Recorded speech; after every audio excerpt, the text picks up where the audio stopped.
Hello, and welcome back to the Stories That Brought You Here. It's the podcast dedicated to the stories of the people from Pender Island, British Columbia.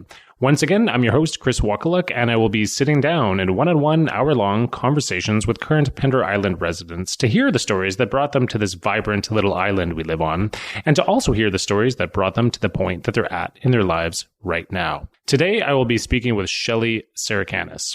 Now, if you know Shelley like I know Shelley, then you'll know her as the woman you see walking around the island all over the place, everywhere. It's kind of amazing. And every time I see Shelley, it gets me inspired to get out there walking because it looks like she's having a great time and seems like super healthy thing to do. Anyway, we're going to get to hear Shelley talk about that a little bit and also a lot of other things, including the significant impact the death of her brother had on her life in a positive way. Shelley talks about the synchronicities in the two different houses that she and her husband Pete have purchased since they've been on the island. And also, Shelley talks about her work as a massage therapist, as well as the work she did when she first came to the island, and that was being an end-of-life caregiver. Pretty amazing stuff.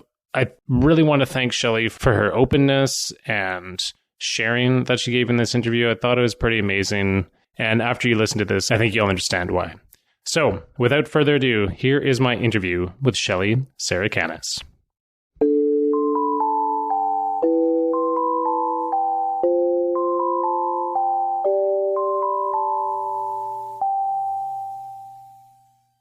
Shelley, welcome to the podcast. Oh, thank you. Thanks. Yeah, I'm good to be here. We were here on a beautiful Saturday morning, a sunny but chilly Saturday morning, and you walked over here. Yes, I did. Yes. Just to clear my head, as usual, I'm known for walking around on the island quite a bit. Yeah, you are. Definitely. Yes, definitely. yes. I think we're going to talk about that a little bit because I love seeing you walking on the island. Yeah, I just, I always have that need to maybe break down the hill a little bit more so when the next people that are walking behind me can be a little bit flatter for them. Wow. Yeah. So one day, I guess my legend will be, there goes Shelley's Hills all the way down to Flatland. I'm going to be busy working on that for the rest of my life. That's such an interesting way to perceive it, is Yes. breaking down the hills for other people. Yes. That's amazing. Seriously, that's cool. Yeah. All right. Well, let's get into the first traditional question that we always touch on this podcast. And that is, of course, what brought you to Pender Island? Well, my husband and I always wanted to move to one of the Gulf Islands. And at first we looked probably in the 1980s back onto Salt Spring Island. And that's where we always thought we were going to end up. We always talked about it, but we never moved ahead with it because we found an old house in Victoria that came up for sale and it was in dire need of renovating. So we sort of looked at that as the project instead of moving. And then once the kids have grown up, of course, we could move to the island again. Okay, well, tell me about the first time being on the island, for instance. Well, the first time we came over to Pender, actually Pete had a job over here. So he phoned and he says to me, boy, you better get over here because it's just like Salt Spring was. And that was the reason why we didn't end up moving to Salt Spring. It was just a little bit too busy. And then so he says, it's just like the way it was when we used to come over there with the kids. So I can remember pulling up into Otter Bay and looking at the Otter Bay sign and going, holy cow, this feels like I'm coming home. And when he was there to greet me, everything seemed really familiar. Like all the roads, everywhere where we drove, I said, let's go up here. It would be everything I ever expected. And I remember at one point, we just thought, well, let's just drive around and see what kind of houses are up for sale. And we were going into the Magic Lake area. And we were sort of exploring with that. And we were coming down Privateers at that time. And there was a tennis court across the road from this one house. And it was this log house. And I said to Pete, pull in here. And that was the parking lot of the tennis courts. And I says, we're going to buy that house across the road. And then Pete says, what? And I said, that's the house. We're going to buy that house across the road. And so he says, well, I don't know. And there was these two people that were sitting at a picnic table and they had some kids. And it turned out to be Dave Danino's sister, which we didn't know at the time, but they were sitting at the picnic table and Pete goes, do you live here? And they said, yes. And they said, would you happen to know who lives across the road? And they said, well, we do. And he goes, ooh, would you sell that house? And they said, no, We don't own it. We're just renting it. But as soon as we move down to LA, it's going to be up for sale. And so we kind of looked at each other and got excited and said, okay. So we asked if we could have the people's phone number, and they gave it to us. At one point, we turned around and we started going back down towards Medicine Beach, and this lady waved to us. And Pete said, let's turn around and follow her. Maybe she knows something about that house. So we turned around because she was heading down towards the Medicine Beach liquor store. And we followed her down there and parked right beside her. And when we got out, we said to her, just asked her if she was a local. And she said yes. And she goes, actually, I'm a real estate agent. Hello. Yeah. And it was Shelley Boyd. Ah. So Pete goes, oh, do you know anything about this house on Privateers? And she goes, well, I can look into it for you if you like. And so that's how we got to get in contact with her. And that's how she worked with us to get that house. Actually, it was interesting because I went to school. I didn't recognize her. I went to school with her when I was in middle school. And we didn't even connect about that until later on after we sold our first house on Privateers. When we finally looked at each other and go, wow, hey, we know each other. Wow, really? Yeah. Okay. Yeah. She always remembers, she goes, I always remember you as living on the hill, that you must have had lots of money. So every time I say to people, hey, how's life on the hill? Have you got lots of money? People go, what are you talking about? I go, well, there's this one person that perceives it that way. That's funny. Okay, so like it was after you sold the first house that you and Sherry, who, for people who don't know, Sherry has been a real estate agent on this island for a long time. Yeah. But sorry, what year was this in? 2002 was when we purchased the house. Okay. Yes. And then 2 years after that, that's when we put it up for sale because I ended up was diagnosed with breast cancer. So, I didn't want to leave Pete with a responsibility. And especially if we've only been over here for 2 years, I was afraid that, it could get a little lonely and he might have if I didn't make it, that he would probably need to go back to town where our kids were. And so actually, Shelley Boyd was the one that got us a place on Houston Road. And that place was my big healing time. It was 30 acres at that point, and we just got stay in this great piece of property. And, I just really felt like I got recharged up. And I knew if we didn't take that place and we went back to Victoria because I was ill, I wouldn't make it. So I really needed that piece of property just sort of to help me find my peace and also to heal. Wow. So intuitively you felt as if that was very strongly. Like that whole area there is pretty magical of Hope Bay. I mean, Magic Lake is pretty magical as well. But I mean, like Hope Bay, there's something about it. I can't even put my words on it. It's a cold place to live, but it's also cold because I think it makes you look inside yourself. So you have to look at it as a metaphorical side of it, that when you enter a place of where it's cold, you got to keep yourself a little bit warmer. And to keep yourself a little bit warmer, you got to dive into yourself a little bit more. And that's where I think I really started blossoming with where I am today with what I do and who I see and people I work on. Wow. Well, it's kind of remarkable to hear that. And I think that for people listening, there's a lot of people who have dealt with cancer either personally or peripherally in their life, right? But, just to hear you say the words that you're already kind of planning for what would happen if you were to pass away because of that, that's really heavy. Yeah. Yeah, a lot of people face that, but I don't know if you want to talk about that more right now a little bit, but the idea that you needed to be in a particular location for healing. Definitely. Yeah. Yeah. That's huge. So what happened exactly in terms of being in that location, in terms of like the quietness and tranquility and being right on the ocean and no distractions. I found, as sad as it was leaving Privateers just got us there. That's all it was. And then for my self-growth and for Pete's self-growth, it really, I think, took Houston Road. It really was. Okay. Mm-hmm. So during that time, there was a ton of self-growth that happened. Can you put some words into, what took place and what's taking place after? I think, where we were before, there was, like I said, so much distractions, even the traffic, right? It felt like we weren't, things weren't going as what we thought it was. We weren't out as much. A perfect example was, with the 2-year that was up of living there, we put the house up for sale, and I can remember going to the Legion. And this is how much we didn't really get out there in the community. So we were at the Legion, and we were at the meat draw, and Pete and I were sitting together, and there was some people right behind us, and we heard this. Did you hear about Peter and Shelley?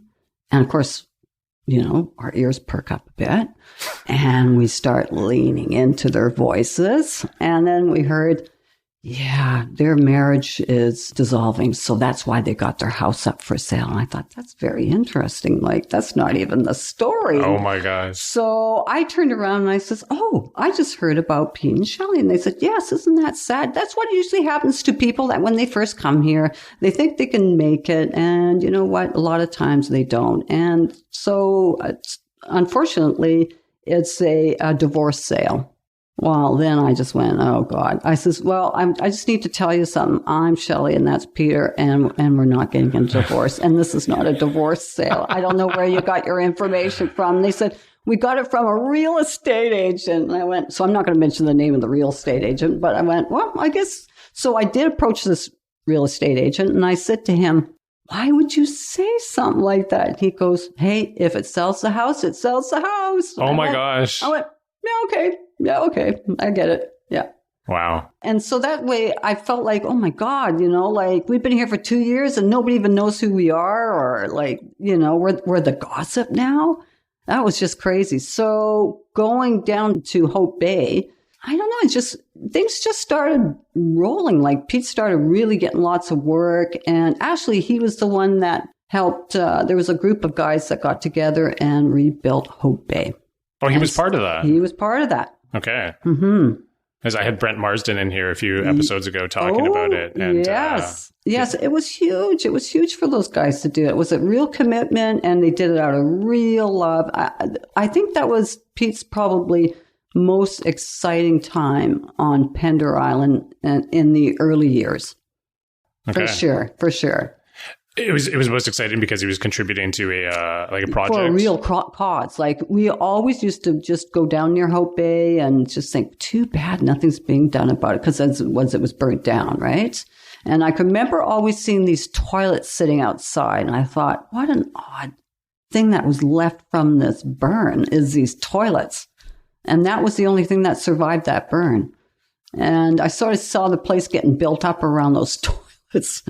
But I mean, it was pretty cool how there was a group of them. I mean, Alex Fraser and Pete and of course Brent Marsden and a whole slew of other people that joined in and just brought it as a community gathering, and became a real community gathering place since as well. It's never left its voice or anything or what it was. Yeah.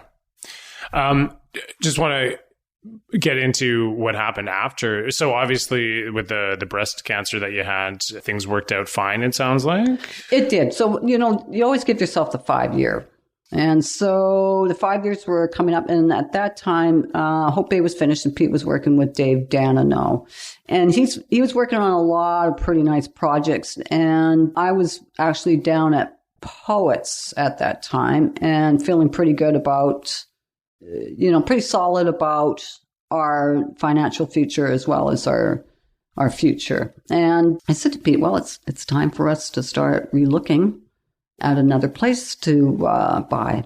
It took a long time. It took a long time this time to get it. I didn't want it to be like, this is the house we're going to get, let's get it.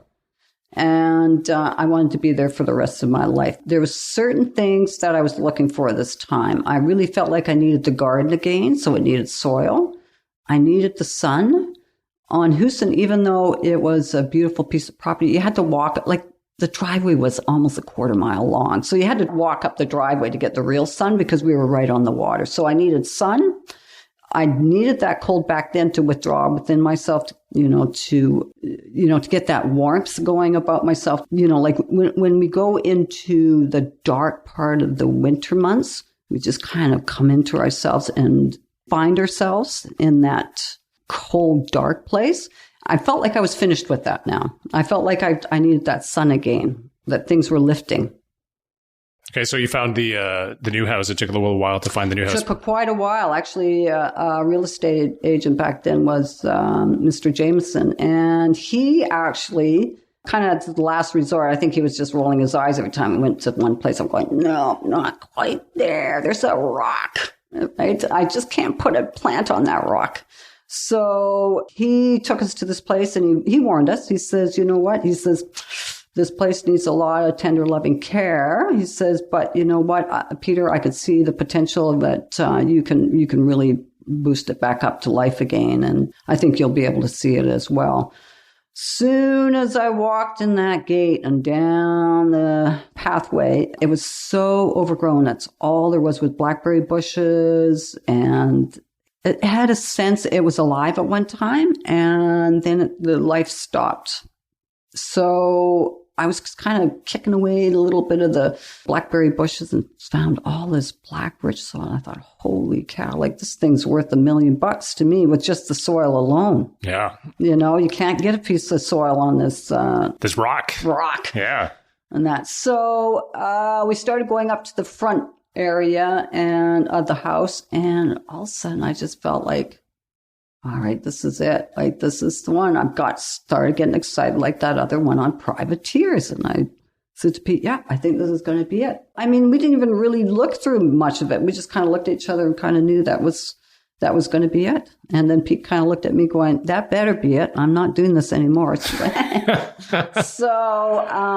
yeah, it was pretty cool. Like, we just felt right away, even though we knew it needed a lot of work.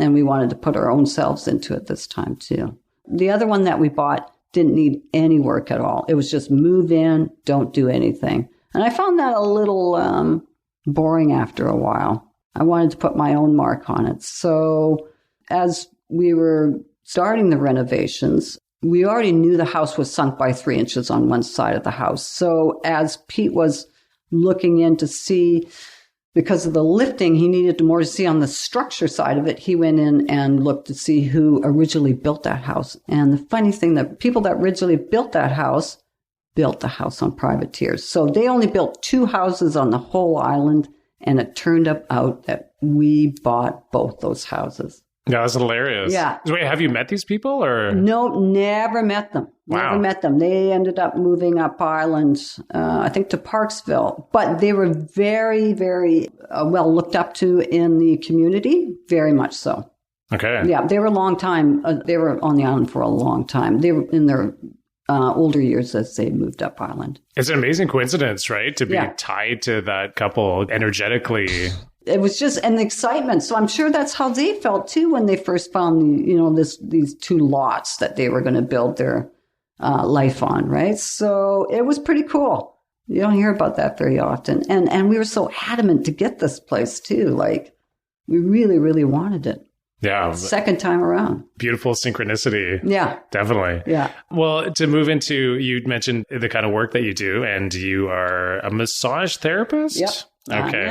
I just wanted to make sure that that was correct about that, because I received a massage or 2 from you over the years. But and anyway, I just wanted to hear you talk about that a little bit, because from my personal experience of being worked on by you, I think that you are a true healer. And every time I've seen you, I've been so hurting beforehand and hurting afterwards as well, too, because you really worked me over. But man, I first of all, thank you for the amazing work you do on me and a bunch of other people on the island. And maybe we can talk a bit about your career as a massage therapist. Oh, yeah. Yeah, I love talking about it.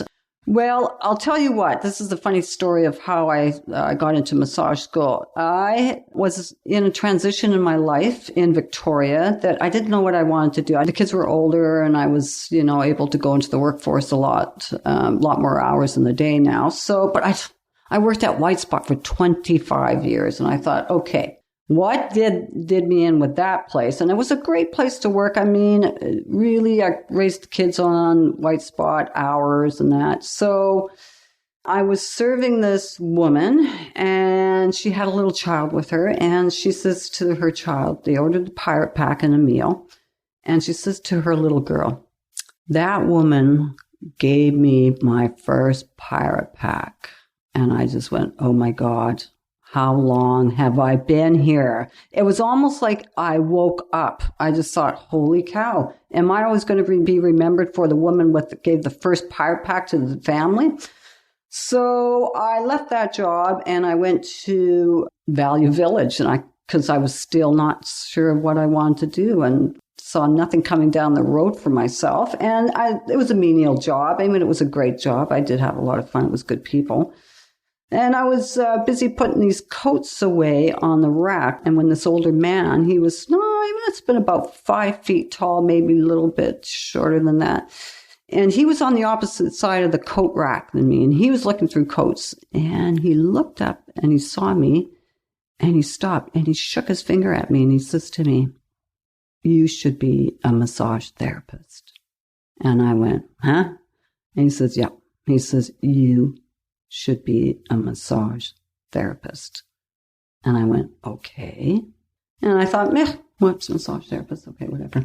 So I did the rest of the day. A few days later, I start walking through the Bay Center. I had to cut through to go somewhere else. And there he was. He was there reading tarot cards. And I thought, interesting. I didn't go see him or anything. I just thought, well, that's interesting. He must know something I don't know. So then I went home and I decided, well, I'm gonna just make a phone call. So I made a phone call to the massage school, and I said, I was just wondering if I could apply to become a student. They said yes, and I said, and I asked them, how to do it, and they gave me all the information I need to know. And I said, well, I would like to start as soon as I can. And that was, I think, in August that I approached them. And they said, well, it's all full. I mean, you'll have to wait till January before the next session starts. They said, but we'll put you on the waiting list. If that works, you'll be getting in earlier. So I kind of left it on the back burner and went, okay, that's not going to happen. But, I knew I had to do it at that split moment because something probably would come along and divert me from doing that, because things were always happening around me that, I would start going down a pathway and then I have to get diverted because of some issues that were happening within the family during that time. So then they phoned me up and they said, we have a spot. And I said, woo, okay. So I was in. So I started massage school, and then my brother got very, very sick with cancer. And unfortunately, it was a very short, intense relationship with him. It was only 4 months since the diagnosis that he was to leave this world. And so I was still starting school. I was still dealing with my brother. And I think it was January, when he was right in hospice, he says to me, and he grabbed me and he says, do what you have to do. He says, do not back out from anything. He says, if you don't do it today, you'll never do it tomorrow. So whatever you wanted to do, you make sure you get it done. And that freaked me out. And so that's when we kind of thought about moving to the Gulf Islands again. That's kind of how it sent us going. Wow. Mm-hmm. What was your brother's name? Tony. Tony. Yeah.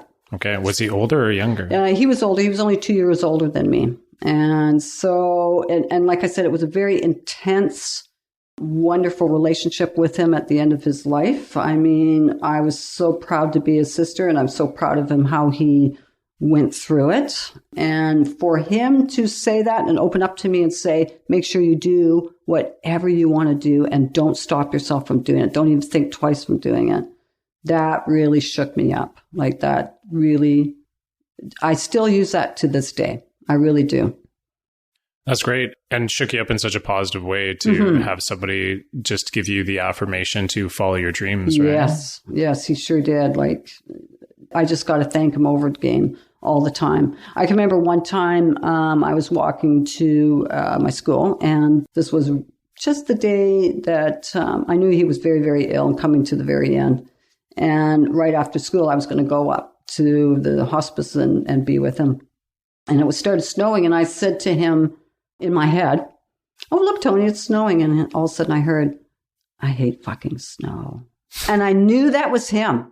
I just knew it, right? So then I just went, "Oh my God, there's something up." So I got to school and they said, "Your brother just passed." So then I just ran up there and stayed with him for the last couple of hours of his life. Even though he was gone, I was watching how death was slowly creeping in. And it was very interesting because I thought, man, if anybody, it would be my brother that would allow me to do that. And I was just staying with him for about 2 hours. You know, they weren't pushing me to get out of the room. I just really wanted to know, when does a person really, really leave this world?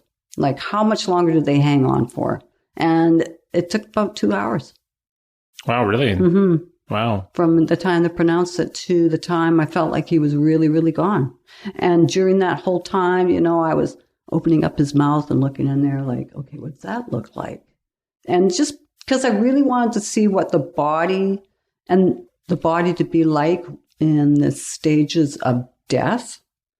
And that really helped me get through the massage school too, because I really wanted to understand life on the cellular side of it and the muscles, everything. So that's why I really, really studied him at the end. And I really thanked him for not thinking I was crazy. And I knew, you know, I'm sure the nurses were wondering what I was doing in there for 2 hours with him, but I really had to study him, I thought, to really understand the muscles and the massage.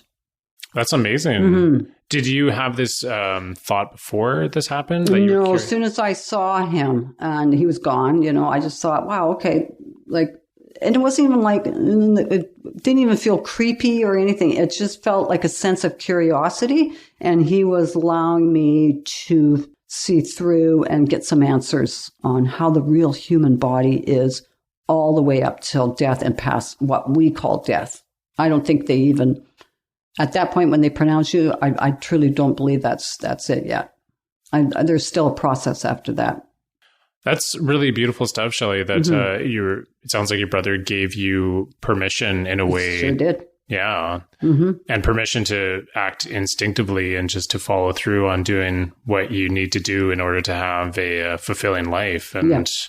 That's really beautiful, because I think that sometimes in our lives that there's things that we want to do or want to follow through on, but yes. like we're fearful of, oh, well, this is going to look weird yes. or what are people going to think? And I yes. think that sounds like an incredibly yes. Poignant moment in your life, those 2 hours. Yeah. And, you know, it felt right when it was finished. Like it felt like, okay, you know, like I understand a little bit more about it right down into the cells of the human, right? Like how our souls are so saturated right into our cells. It takes a while for that to leave. It's not like, bing, they're gone. It's very, very cool. And that's what kind of brought me, when we moved to Pender, how I came to the end of life care, because POTS still wasn't built at that point, and I was waiting for that spa to start up and be open. I already graduated from massage school at that point. So, but there was nothing over here for me to do yet. So I kind of went into the end of life care thinking, hey, I just got a better understanding of it. I think I've got the compassion, certainly, of how somebody would feel if they're going through cancer, and really, really wanted to work with people in that area and help them to leave this world too in a more comfortable state. I'd say that. Okay, mm-hmm. Excellent. Yeah, I know we've talked about this a couple times while I've been on the massage table, and you've told me about the work that you've done with helping people with end-of-life care. But maybe if you want to talk a little bit more about that and perhaps share a couple stories as to how meaningful that was of an experience in your life that you got to do that with people on Pender. Anything you want to speak to about that right now? Yeah, well, actually, it was very interesting. There was a group of us women that were all at the end of life care, and everybody that I met through there, like all the people that were needing the care at that point, were so interesting. Like, holy, they all had stories to tell. They've all been here forever. I mean, most of them were in their 80s and 90s. So they were ready to go. So they were ready with the stories. It wasn't like in Victoria when I was visiting the hospice. They were more medicated in hospice than they do staying at home. That's what the first thing I noticed was the less medication was being used. There was not as much anxiety about leaving this world, and especially with other family members. They were more open. They were more open to questions. It was just a different atmosphere. There was no such thing. And another thing that got to me was there was no such thing as visiting hours. There just wasn't. They could be there 24/7. It doesn't matter. I found that very discouraging when I was in Victoria with my brother, of course, because it was visiting hours. And, you know, you're not ready to go when they say, okay, I think you should leave now. Visiting hours is over. And, you know, and you're thinking, oh, my God, what happens if he goes in the middle of the night and I can't say goodbye? So there was less on both sides, stress, for sure, anxiety, way more acceptance of dying. Little kids are also involved, right? Like they were right there with grandma, the dog. It just felt right. And for me, that was a great closure. I really needed that because I just felt like with Tony, I didn't get to have that last moments with him. I missed out on that. Instead, my last moments was kind of watching him, even though it was a lot more private, watching him leave in the lingering state, I think. Okay. And so doing that work with people on Pender Island who are at the end of their life and helping them through that process, to me, that seems like that would take a lot of emotional energy. Is that correct? Yeah. Okay. Well, the emotional energy was not so much draining as it was empowering. Like, holy, when somebody left this world, that was the first thing. You know, when you see in those books where people are getting taken up into the spaceship and they got this big funnel of light coming from their chest and they're just like floating up into the spaceship. That's how it feels when somebody leaves this world. It feels like that gets kicked into your heart and you feel like almost like the Incredible Hulk and you can rip off your clothing. You're running down the road just going, rah! Like you feel so alive. Wow. It's so powerful. Like it wasn't grieving or anything like that for me because I wasn't involved in that part of it. Of course, I was sad to see the person go. But instead, they almost gave me a gift of this power and I just had to use it. And a lot of times I would just say, okay, I just need to go out for a little bit of a walk after, and then I would leave the family with that, you know, whoever just was deceased, right? But yeah, like it was just so powerful and it was addicting, very addicting because I was beginning to look for it all the time.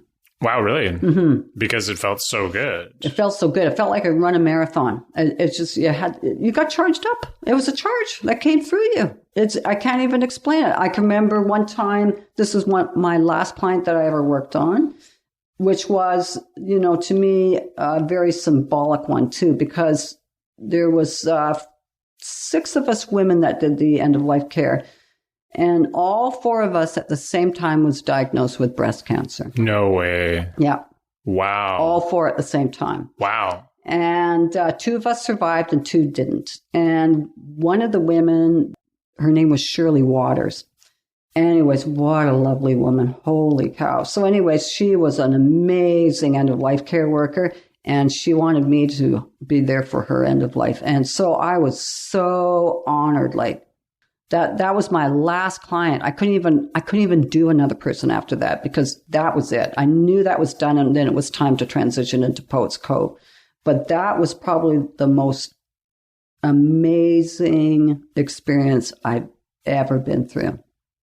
Through helping your fellow end-of-life care worker, helping her through her end of life. Her end of life. And just being up there till her last breath. It was just, what an incredible woman. What a great story. They're the ones that started the inn on Pender Island. Oh. So, you know, they had a lot of people that came through their life. And, you know, a lot of people popped by and said how important they were to Pender Island. They were really amazing people. And for me to help that woman come to the end was just, you know, give her a medal because she was amazing.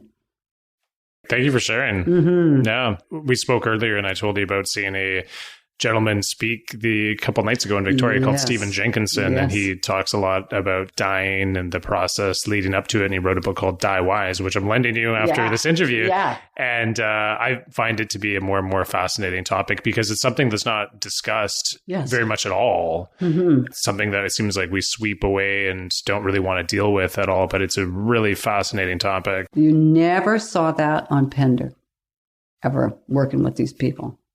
Ever. Like, that was the thing that blew me away from the hospice in Victoria. Not saying that it's a bad place. I mean, it's a great place. They work really hard, but it's so different here. It's just so relaxing and empowering. And you just know things are so much better on the other side. Like, you just get this feeling. There's no anxiety. There's no fear. It's just acceptance and happiness and celebration and just the stories and the connecting. And it's just an amazing, I recommend people to do it if they can, to try and stay as long as they can on Pender and really, go through the process of reconnecting with your family and friends on a very spiritual level and just staying really close. That's beautiful. Mm-hmm. One last question about that from your perspective, do you think that because of this specific geographical location that we exist on, that it helps to increase the possibility of that through your experience? Or is it because we're on an island or is it just because we're in a small community? We're in a small community. And, the nurses here are incredible. Like the whole clinic, their involvement, they've got everything here for you. I mean, they make it so comfortable.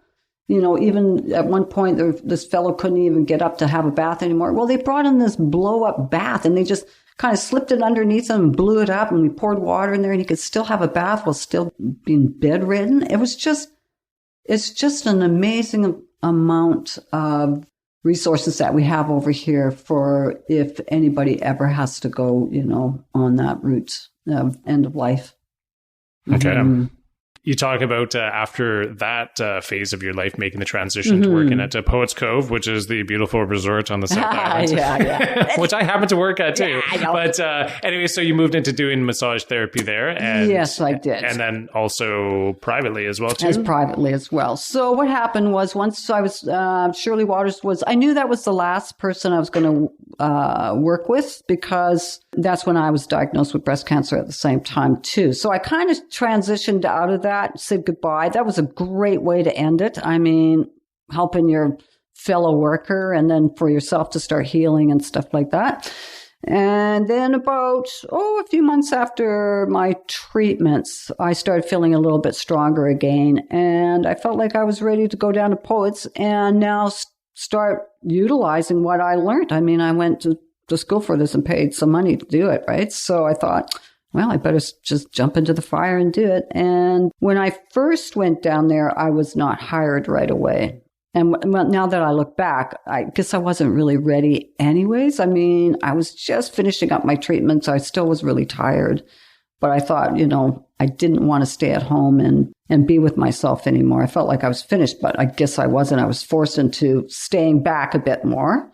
And then a few months later, Trish McKinnon, that used to run the spa down there, phoned me and says, come on down, we're ready for you. And that's how I started, was down at Poets. I was hired through Trish McKinnon. And I love Poets. I love walking to work every day and just getting my head together and being down there. And of course, the people that come through there are always interested.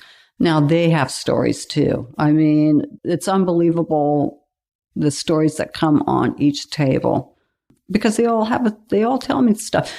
It's interesting. I'll tell you something. When you start massaging a person, it always starts off a little chitty chatty. It never starts off quiet. It does end up quiet sometimes if they want it to be. You just know when to pick that up. But a lot of times they chitty chatty because they hold everything in their muscles. So when you start touching that muscle, that starts bringing back all the memories of why that muscle is sore. And then we start going into a little bit deeper. Okay, is that an emotional soreness or is that actual soreness from being overused, right? And most of the time, you will find that it's an emotional soreness that started a long time before it even manifests into a muscle soreness. A lot of people hold all their fears, all their anxieties, all their, say you're 7 years old and you fell off a bike and you went running home and you didn't want anybody to see and you're like crying and you just run in the house and you hide for a little bit. That stays with you for the rest of your life because you never dealt with what happened to you. You know, you never said, boy, that really, really hurt, or, you know, I think I really did something to myself. They're so ready to brush it off. So when you start touching that area, they said, yeah, you know, this has really been bugging me lately. I go, this is not lately. Like, this has been in for a long time. You can tell from a muscle what's been sitting in there for a long time. It only gets aggravated because something comes up again and makes it go through that again. It's just repeating itself all the time. And then they'll say, oh, yeah, okay, so something did happen to me when I was really young. And as soon as they got into a situation that brought that time period back, I should say, like, say, 7 years old, you fell off that bike and it was a neighbor bully that pushed you off the bike or whatever. Then you're going through something in life and you're feeling like that bully has come back. Well, that comes back like it does. So really, we have to talk about letting that bully at the 7-year-old go before the 40-year-old one can go. So I guess your advice is actually, what is your advice to people, like opening it up or going back into your past and looking at things that hurt you in the past? Yes. But you know, it's very hard to do it. It's almost like you have to go through a process with somebody once you start touching their muscles, right? Like, you know, of course, it's always the very outer layer that's talking to you, but let's go take off those layers by layers and see where it's really, really coming from, stemming from. And then you can start working that out. And then the layers start peeling back off the opposite way. So first of all, you want to take it down and then you want to bring it back up. So the last layer is the 7-year-old layer. It sounds like there's a lot of emotional healing that's going on. Yes, there is. Within the massages. Yes. So that's why most of the work I do is not a quiet one. I don't think I've ever really come across a very quiet massage. It's lovely. I like to have more of those sometimes. Because my mind goes kind of busy. But it also I love it when I can actually help somebody out with the emotional part of it too. That's been sitting in there for a long time. It's time to free that. Just like you want to free a sore muscle, right? There's no point in hanging on to it. And I say that a lot to my clients. No point in hanging on to that. Let's work that one out. Did you pick up on this during massage school, or was it after school was over and you started working on people that you started to recognize? Well, I started actually earlier in life. Before massage school, if I touched people, especially their feet, I could it'd be like a TV screen in front of me, and things would flash across the TV screen, and I would start seeing things. I always called them readings. I'm not saying that it's a psychic thing. It's like a connection to that person, and I can kind of see what they've been going through and kind of give them guidance of where they can go with it. Interesting. Yeah. Huh. It's been like that since probably since the 90s, I remember. Maybe even before that, I used to have some incidents. It's always had sort of incidences all my life going down that road. But, you know, as I got older, it was a lot easier to do. Okay. Mm-hmm. I actually took a foot reflexology course a few years ago, which we've talked about a little bit. And I think it's remarkable the healing that can potentially take place from touching people's feet. Yes. It's all connected to the rest of the body. But what you're saying is that you're able to tap into some visuals. Yes. Or even guiding like of emotions too, like past emotions. Right. So say, this person's kind of stuck and they never really grew, then you kind of see, perfect example would be one time I was in school and I was working on this girl's foot. And then I said to her, I says, you know, I could see you in your grandparents' yard. They had a little bit of acreage, and you're in the yard and you're burying a letter. I don't know what's that, but your grandma's on the porch and she's calling your name. You have to hurry up and bury this letter. So when I said, but I see all these apple trees and blossoms around you. And then she just kind of piped up and I says, oh, and I says, the gray kitten is in that letter. And she says, you're absolutely right. She goes, I was so mad that day at my grandparents. I had to write it down, but I didn't want my grandma to know how mad I was at her because I really did love her. And it was because of this gray kitten that I wasn't allowed to bring home. And so she goes, so I wrote it out, what I thought, and I didn't like her. And I thought she was the meanest lady in the world. And then I buried it in her yard. And I saw that. And that was, I think, the first time I've ever really, and I was adamant. I remember thinking, if I don't say this, I'm going to go nuts. Oh, really? Mm-hmm. Mm-hmm. And so how do you think that situation carried forward from there for that woman, from hearing that information? Well, she started crying because she goes, I still get upset about that. She goes, I was so mad at my grandma about that gray kitten. So, she's carried that for the rest of her life. It's so bizarre. And she was a very anxious person, I remember, in massage school. She was always anxious. And I wondered if that was how that became, that's who it made her in the end. Like, was that the tipping point for her anxiousness? Or did it start before that? But that was a huge part of it. I always felt that. That's, super fascinating, Shelley. I've spent a significant, let's say, amount of my time in the past just living in isolation and going back through my past stories and really confronting them. And I found it to be a super healing experience for me personally. I felt as if going back into your past and looking at the things that affected you adversely really helped me move forward in life. Yes. But I don't think that cycle should stop. I think that it's something we need to continually do through absolutely. Our lives. But I'm so appreciative of you speaking about these things because I think that they're very, very important. Yeah. And this, a realization I came to a while ago for myself is that the next time I suffer a serious physical hurt, I really need to cry in the moment and not hold it in. Yes. Because I think what you're talking about, like what I'm relating to that is that holding that energy and that hurt in the moment and not releasing it in the moment will lead to,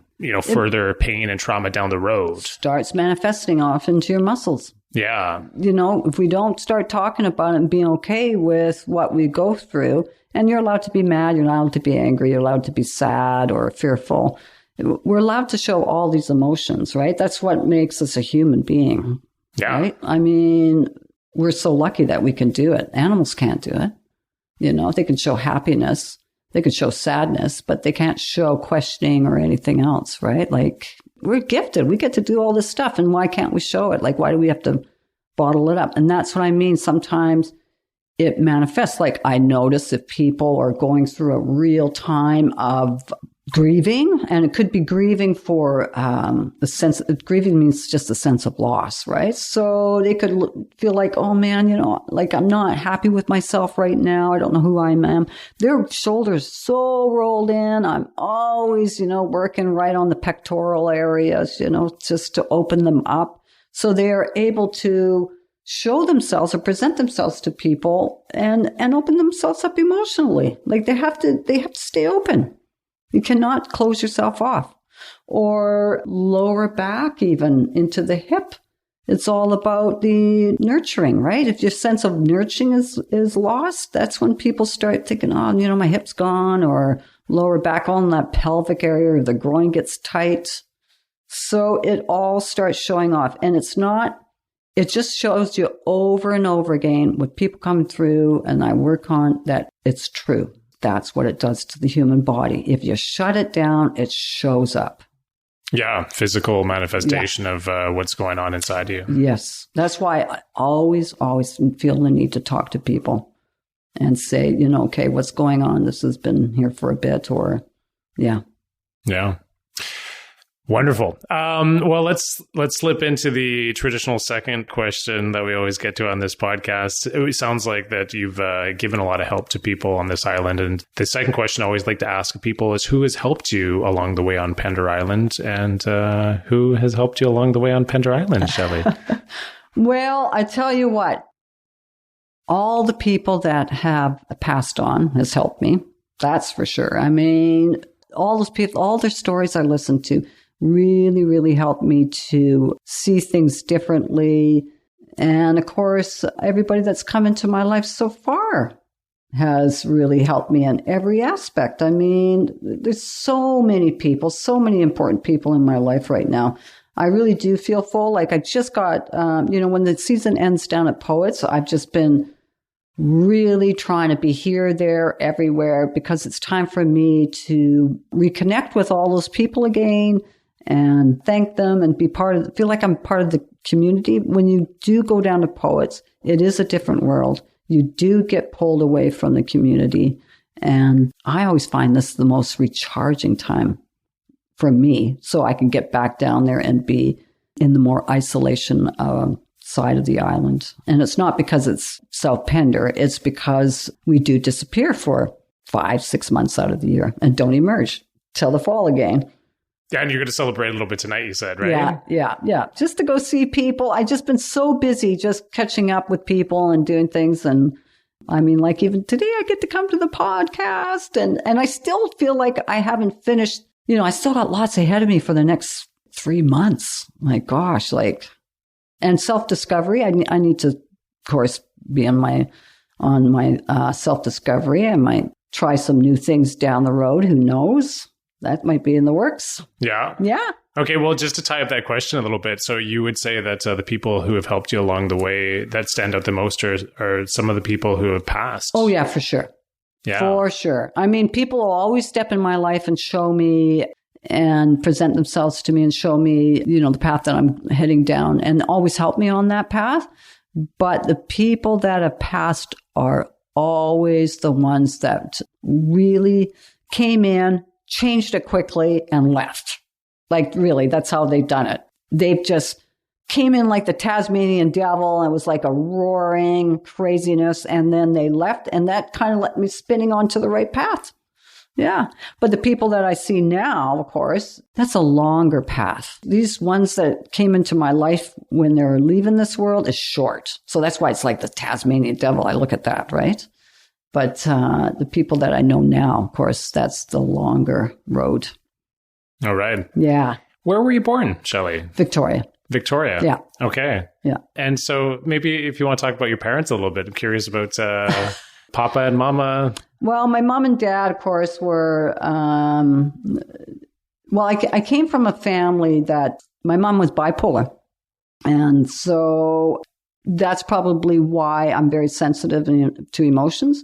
And that's the thing I was diagnosed with, is that I'm hypersensitive to emotions in a room. So as soon as I come in a room, and it's very hard for me to go, like tonight, I'm going to go to a big do, and that's going to be very hard for me. I have to really pump myself up to go and say, I'm going to do it. And I've been saying that for the last few days, because there'll be a lot of people in the room and there'll be a lot of different emotions. So right away, I'm going to go into that protective mode, and I have to learn how to get out of that. Instead of looking to see where the safe part of the room is, I have to just kind of be okay with, because it's okay for all these emotions to come right at you. Right? So that's what it was kind of like growing up in my childhood in Victoria. I lived in a very rural area. They were very loving parents, but of course, my mom's bipolarism, you didn't know what was going to be from day to day or minute to minute of her mood swings, right? So it was challenging. Sure made me who I am today, that's for sure. And my dad was lovely. He was like the John Wayne or Jimmy Stewart, right? He was just, man, a few words, but what he said was very gentle and very kind. And I really looked up to him. He taught me a lot. If you ever come my yard, you'll see all those rock walls. Well, as we got into trouble, he always punished us by making us make this little rock wall probably about 2 feet high and about 6 feet long. And we would spend all day making this rock wall as a punishment. And then at the very end, okay, Dad, come out and look at the rock wall. And then he'd come out and he'd be rolling a cigarette and licking it. And he'd go, yeah, well, time for you to take that all down. Oh, no. And you go, oh, I just spent all day doing it. And he goes, you just take it all down now. And that was pretty cool because really, I think that was his way he looked at life. Like nothing is solid. Things change all the time, right? And don't expect whatever you do is the way it's going to be. It changes. That's really interesting. Yeah. He's pretty cool. He was a pretty cool guy. He was a very quiet guy though. Yeah. Yeah. My mom was only 4'10". She had a big presence. Oh boy, when she came in the room, holy cow, you knew she was in the room. She was just that kind of person. Yeah. I find that really fascinating about building a wall just to take it down. Yeah, just to take it down. I know. And then so when I was about 15 years old, I couldn't handle being at home anymore. My mom was not doing well with keeping tabs on her emotions, right? So I found a safe spot to go to, and that was the pool hall in Victoria. And I went up to this fellow at the pool hall, and I said, oh, hi, John. And Pete looked at me and said, I'm not John, I'm his brother.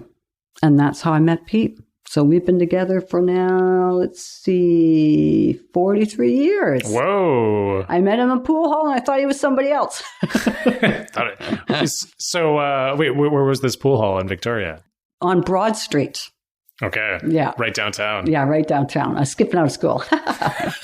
And I went up to this guy and I thought it was John. I was so embarrassed. I didn't know what to say after that. Yeah. Yeah. Will you marry me? Yeah. No, it was either plan A or plan B.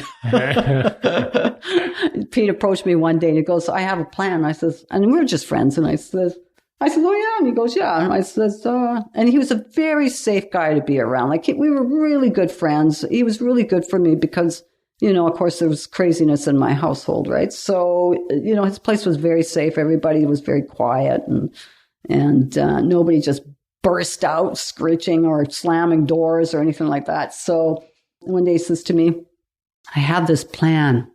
And I says, oh, okay. What plan? And he goes, well, I don't know if you want to hear it. And I go, yeah, I want to hear it. And I thought it was a plan to go get back at my sister because my sister used to come over and visit all the time. And she was being a bit of a pest, right? And he goes, okay. And I said, so what's plan A? And he goes, plan A, you go out with me. I said, oh, okay. I said, what's plan B? And he goes, that you go out with me. I said, okay, I guess it'll be plan A because you thought of that one first. Persuasive. Yeah. So that's how we got to know each other. Yeah. And 43 years later, I guess tomorrow there's a special day in your life as well, too? Yes. Our granddaughter was born a year ago. And so we're going to go in there and celebrate. And I hear there's more grandkids on the way, too. Another set is starting out to try for one. So here we go. Yeah. Wonderful. Yeah. All right. Well, we're reaching the end of our time coming up here, but I just wanted to throw it out to you if there's anything else that you wanted to talk about or mention at the end of the podcast that you think people should hear about. When you feel like if the soreness comes up and presents itself, really, really go deep down and see. And just close your eyes and see where it really, really does come from. I mean, I know we all pull and strain and stuff, but what made it vulnerable at that time? And when you start looking at that, then I think you start breaking down all that soreness and tightness. Just really, really, really do that for yourself. Not that I don't want your business. But just like really start seeing where it's really coming from and write it down, start writing down why you ache so much there. And then maybe even bury it. I think that was the best thing that kid ever did. She was so angry. She didn't want to hang on to it, to her grandmother, right? She just didn't want to hang on. So she wrote it down and she buried it. So think about that. Lovely. Profound advice. Yeah. Thank you, Shelley. Yeah. Thanks for coming in. Oh, it's great. It was fun. Awesome. I could talk to you for hours. I know. It's easy. Okay. Thank you. You're welcome. All Thanks, right. Chris.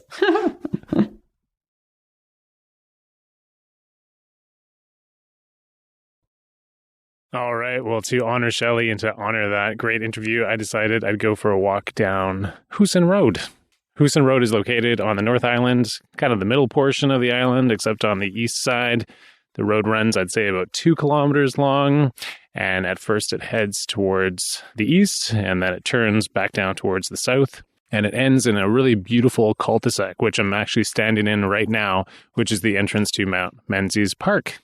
The second half of the road to get here is lined with cedar and fir and some arbutus and some maple leaves that have changed their color and been dropping their leaves, seeing as it's fall. There's a chill in the air and a little bit of fog and mistiness. And it feels like the season's turning even more today.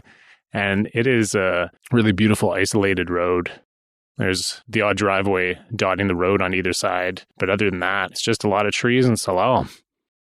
And I'd like to thank Shelley again for that amazing interview. It was really a pleasure to do. And I'd like to thank you for listening. It really means a lot that people tune in and listen to these podcasts. And if you enjoy it and you see me out and about, please let me know. I'm always kind of curious who's listening. And when people tell me in person, it actually means a lot to me. So thank you. Until next time.